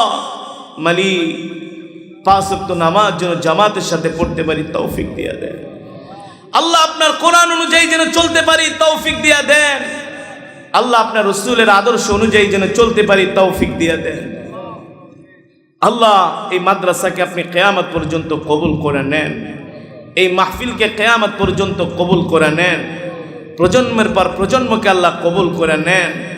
মেহেরবানি করে আল্লাহ, আজকের মাহফিলে আমরা যেভাবে করে আপনার জবানের কালামের তেলাওয়াত শুনেছি, জান্নাতে যেন আপনার কুদরতি জবান থেকে আমরা তেলাওয়াত শুনতে পারি আল্লাহ, আমাদের তৌফিক দিয়ে আল্লাহ। আপনি আমাদের কবুল করে নেন আল্লাহ। আমাদের গুনাহের কারণে, নাফরমানির কারণে ধ্বংস করে দিয়েন না আল্লাহ। মৃত্যু তো দিবেন, এই মৃত্যুটা আমাদেরকে জিহাদের ময়দানে দিয়ে আল্লাহ। মক্কাতুল মুকাররমায় মৃত্যু দিয়েন, মদিনাতুল মুনাওয়ারা নবীজির রওজার পাশে মৃত্যু দিয়েন আল্লাহ। কোরআন তেলাওয়াত করতে করতে যেন মরতে পারি তৌফিক দিয়ে আল্লাহ। জুমাবারে শুক্রবারে মৃত্যু দিয়েন, সেজদা অবস্থায় মৃত্যু দিয়েন, রমজান মাসে রোজা অবস্থায় মৃত্যু দিয়েন। নাফরমান বেঈমান বানায়া কবরে ডাক দিয়েন না, জাহান্নামী বানায়া কবরে ডাক দিয়েন না আল্লাহ। আমার যুবক ভাইদেরকে আপনি দ্বীনের অতন্দ্র প্রহরী হিসাবে কবুল করে নেন, ইসলামের সৈনিক হিসাবে কবুল করে নেন আল্লাহ। আমাদের দেশের উপর আপনি রহমত নাজিল করে দেন আল্লাহ। শত্রুর শত্রুতামি থেকে, জালেমের জুলুম থেকে আমাদেরকে হেফাজত করেন اللهم إنا نجعلك في نحورهم ونعوذ بك من شرورهم رب ارحمهما كما ربياني صغيرا رب ارحمهما كما ربياني صغيرا মাওলা রে, জানি না কোন দিন মৃত্যুর পরওয়ানা জারি হয়ে যায়, আজরাইল কোন দিন আমাদের সামনে এসে হাজির হয়। আই মালিক,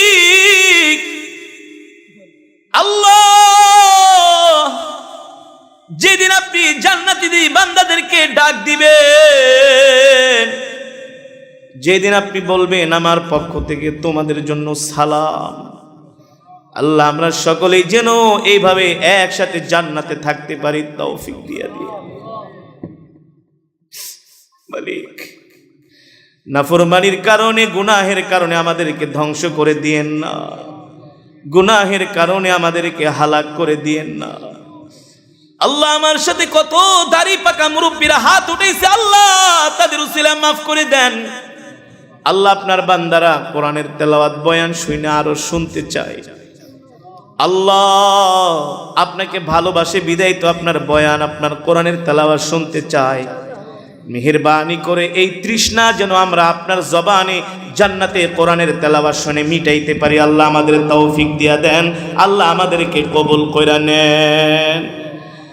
মালিক জানি না কোন দিন মৃত্যুর পরোয়ানা জারি হয়ে যায়, আজরাইল আমাদের সামনে এসে হাজির হয়। সেই কঠিন মুসিবতের সময়, কঠিন বিপদের সময় আমাদের জবানে জারি করে দিন কালেমায়ে তাইয়্যিবা লা ইলাহা ইল্লাল্লাহু মুহাম্মাদুর রাসূলুল্লাহ সাল্লাল্লাহু আলাইহি ওয়াসাল্লাম বিদুরি সুবহানা রাব্বিকা রাব্বিল ইজ্জাতি আম্মা ইয়াসিফুন ওয়া সালামুন আলাল মুরসালিন ওয়ালহামদুলিল্লাহি রাব্বিল আলামিন।